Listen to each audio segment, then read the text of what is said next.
Le 15 juillet 2016, la Turquie était secouée par une tentative de coup d'État. En réponse, le gouvernement turc s'est lancé dans une répression de grande ampleur. Ces secousses ont porté un coup aux relations entre Ankara et l'Union européenne, explique la conférencière Seda Gürkan.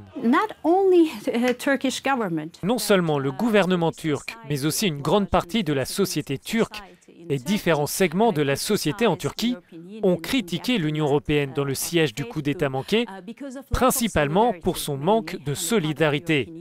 L'Union européenne a condamné très tardivement cette tentative de coup d'État et avec des propos très faibles. De plus, la première visite officielle de solidarité avec la Turquie s'est déroulée très tardivement, presque 6 semaines après le coup d'État manqué. Le Parlement européen a adopté un texte en faveur d'une suspension des négociations d'adhésion avec la Turquie si Ankara adopte l'actuelle réforme de la Constitution. C'est un signal clair, un avertissement clair.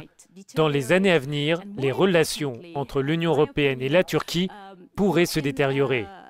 Et plus important encore, selon moi, les États membres et les opinions publiques pourraient décider d'ajouter de nouvelles conditions pour l'adhésion de la Turquie, pas seulement pour l'adhésion en elle-même, mais pour n'importe quel domaine de coopération, comme la modernisation de l'union douanière ou la libéralisation des visas, où il pourrait y avoir des conditions politiques plus strictes. La Turquie reste pourtant un partenaire clé de l'Union européenne en matière de politique migratoire, commerciale ou encore dans la lutte contre le terrorisme. Pour Seda Gürkan, les enjeux sont majeurs. Un désengagement de l'Union européenne envers la Turquie déstabiliserait davantage le pays. Autrement dit, une Turquie stable politiquement et économiquement serait bénéfique à l'Union européenne.